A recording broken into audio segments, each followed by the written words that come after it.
اعوذ باللہ من الشیطان اللعین الرجیم بسم اللہ الرحمن الرحیم وبہ نستعین اما بعد فقد قال اللہ تبارک وتعالی فی کتابہ المجید وفرقانہ الحمید وہو قولہ الحق بسم اللہ الرحمن الرحیم قل لا اسألکم علیہ اجرا الا المودۃ فی القربہ۔ سامعین اور ناظرین، ماہ رجب ہے، ماہ تکامل ہے، ماہ سرازیر ہے، ماہ رشد ہے۔ رجب، شعبان اور رمضان، یہ 3 مہینے ہیں۔ اگر انسان ذرا کوشش کرے تو بہت بڑے بڑے مقامات تک ان مہینوں میں پہنچ سکتا ہے۔ اور یہ مہینہ ماہ ولایت بھی ہے۔ اس مہینے کی 13 تاریخ آپ کو پتہ ہے کہ جنتریوں میں، حالانکہ یہ جنتر، منتر اور تنتر، یہ 3 چیزیں ہیں کہ یہ انڈیا کے الفاظ ہے کہ جنتر جو لکھائی ہوتی ہے، تنتر جو دم ہوتی ہے، دم کرتے ہیں، اور منتر دم ہے، اور تنتر جو ہے وہ ریاضت ہے، چلب جو پکاتے ہیں۔ اور اس میں ایک جنتر، آپ لوگ اس طرف زیادہ ہمارا معاشرہ متوجہ ہے، کہتے ہیں یہ ناس ہے، یہ فلاں۔ لیکن خدا نے بتایا کہ جس دل یہ ہستیوں میں سے کوئی بھی آئے وہ دن نیک ہوتا ہے۔ ان جنتریوں میں ہر مہینے کی 13 تاریخ کو ناحس کرا دیا ہے، لیکن 13 رجب مولا کائنات کی ولادت کا وہ دن ہے۔ وہ 13 رجب کو آ کر بتایا کہ علی وہ ہے جو اگر ناس پر بھی آئے تو وہ نیکی میں، اور وہ دن نیک ہو جاتا ہے، وہ دن تبدیل ہو جاتا ہے۔ مولا کائنات کے فضائل آپ کو پتہ ہیں۔ میں آج ایک حدیث آپ کی خطب میں، تاکہ ہمارا سینہ منور ہو، اس مولا کائنات کے فضائل میں سے ایک فضیلت جو علامہ مجلسی نے نقل کیا ہے، اور پیغمبر اسلام سے یہ روایت ہے کہ پیغمبر اسلام نے فرمایا کہ میرے تمام مسلمانوں کو جمع کر کے خطبہ دے رہے تو خطبے میں فرمایا کہ لوگوں، آپ جانتے ہیں کہ جب ان اللہ تبارک و تعالی خلق العرش، پروردگار نے جب عرش کو خلق کیا، تو لما خلق العرش، جب عرش کو خلق کیا تو اس وقت 360,000 ستون اور رکن اس کے لیے بنایا۔ بنانے کے بعد حکم دیا کہ 360,000 ملائک اس عرش کو حمل کرے، اس کو اٹھائے۔ تو 360,000 ملک نے التجا کی، عرض کیا، پروردگارہ، اے خالق الایازار، ہماری ہمت نہیں ہے اس عرش خدا کو ہم اٹھائیں، ہم طاقت نہیں رکھتے۔ تو پھر اللہ کہتا ہے کہ میں نے 2 برابر کیا، 360,000 اور ملائک اب اٹھائے، کہتا طاقت نہیں ہے۔ 3 برابر طاقت نہیں ہے، 4 برابر طاقت نہیں ہے، 5 برابر طاقت نہیں ہے، 6 برابر طاقت نہیں رہی، ان کو عرض کیا، ناتوانی کا شکوہ کیا، 10، یہاں تک 10 برابر ملائک کو بھیجا، آپ عرش کو اٹھائے، کہا کہ ہم نہیں اٹھا سکتے۔ ایک مرتبہ جب انہوں نے بے بسی کا اظہار کیا تو خدا نے 8 ملائکوں کی طرف متوجہ ہو کر کہا ہے، میرے ملائکو، تم اس عرش کو اٹھاؤ۔ تو وہ دست ادب جوڑ کر اللہ کے درگاہ میں وہ فریاد کرتے رہے، پروردگارہ، اتنے ملائکوں نے جب عرش خدا کو اٹھا نہ سکے، حمل نہیں کر سکے، تو ہم کون ہوتے ہیں کہ ہم اٹھائیں؟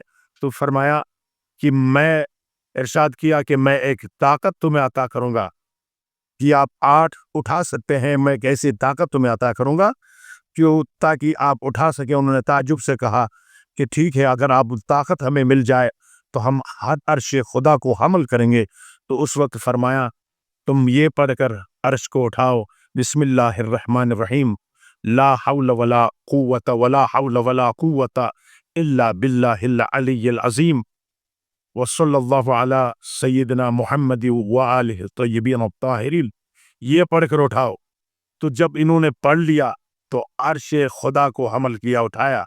دیکھیں، یہ ایک ایسی تسبیح ہے، بہت سے لوگ پریشان ہو جاتے ہیں، بہت سے لوگ سوچتے ہیں کہ ہم کہاں سے کیا کریں، اور بہت سے لوگ آپ کو سخت سے سخت جو ہے اعمال اور وظیفے بیان کرتے ہیں۔ کوئی ادھر ادھر لمبے ایک ایک گھنٹہ دو دو گھنٹہ لگانے کی ضرورت ہی نہیں ہے۔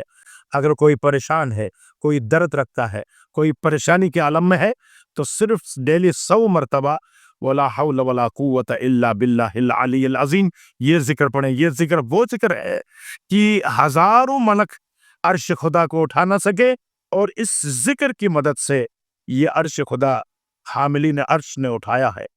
بس یہاں میرا اصل مقصد یہ ہے، منزل یہ جو میں بتانا چاہ رہا تھا وہ یہ ہے کہ پیغمبر اسلام نے اپنے مسلمانوں سے خطاب ہوتے کرتے اوپر میں اللہ نے کہا کہ اے ملائکو، ایک اور چیز ہے جو عرش خدا کے حاملین بھی نہیں اٹھا سکتے ہیں، یہ ذکر پڑھ کر بھی نہیں اٹھا سکتے ہیں۔ تمام عرش خدا کے ملائک ملے، ان کی تعداد بہت زیادہ ہے، لاکھوں ہیں، کروڑوں ہیں، خربوں ہیں، یہ تمام ملائک مل کر بھی ایک چیز ایسی، ایک مخلوق ایسی ہے، ایک چیز ایسی ہے کوئی اٹھا نہیں سکتا۔ تعجب سے پوچھے یا رسول اللہ یہ کیسے ممکن ہے؟ فرمایا کہ ملائک نہیں اٹھا سکتے ہیں سوائے خدا کے، خدا کے علاوہ کوئی اس عرش خدا کو اٹھانے کے وہ اس چیز کو اٹھانے کے وہ طاقت نہیں رکھتے۔ فرمایا کہ آخر وہ ہے چیز کیا ہے؟ فرمایا مومنین کا پروانہ ہے، مومنین کا وہ عاشقان اہل بیت کا، عاشقان حیدر کرار کا وہ عمل نامہ ہے جس عمل نامے کے اندر یا علی ثبت ہوا ہے۔ یا علی جس عمل نامے میں ہوتا ہے، عرش خدا کو ملائکہ لا حول ولا قوت دیکھ کر اٹھا سکتے ہیں، لیکن اس پروانے کو، اس عمل کو، اس عمل نامہ کو جو ایک مومن کے اس عمل نامے میں، پروانے میں، پروندے میں جو ثبت ہوا ہے یا علی، وہ پروندہ اور وہ عمل نامہ میں مجھے خدا کے علاوہ کوئی نہیں اٹھا سکتا ہے۔ یہ اتنی فضیلت رکھتا ہے مولا کائنات، وہ ہے یہاں تک کی حدیث ہے کہ ایک دفعہ یا علی کہنا، ایک مرتبہ یا علی کہنا ایک ختم قرآن ہے۔ لیکن علامہ مجلسی نے بحار الانوار میں اس جلد نمبر 41 میں فرمایا ہے اگر کوئی ایک دفعہ یا علی کہے تو گویا اس نے 36 مرتبہ یعنی قرآن کو ختم کیا، ختم قرآن کیا۔ پروردگارہ ہمیں توفیق دے کہ ہم اس مولا کے ساتھ جس کے گھرانے میں چمن مودت میں ہم پیدا ہوئے ہیں، انہیں ان سے مربوط ہو کر، انہی سے منسلک ہو کر، اور انہی سے جو ہے نا محبت اور عشق رکھتے ہوئے دار فنا سے دار بقا کی طرف جانے کی توفیق عطا فرمائے۔ اس لیے آپ دوستوں سے گزارش ہے کہ یا علی کا جو وظیفہ ہے، میں نے پہلے اپنے کلپ میں بیان کیا ہے کہ یعنی جب محال ہو تو اس وقت 2 رکعت نماز پڑھ کر اور مولا کائنات کو ہدیہ کر کے زیر آسمان 12,000 مرتبہ یا علی کر کے اپنے مقصد کو، حاجت کو پیش کریں۔ یقین کریں یہ اتنا مجرب ہے کہ اگر کوئی سب کہیں یہ ممکن ہی نہیں ہے، اس ناممکن کو ممکن بنانے والا وظیفہ یا علی کا ہے۔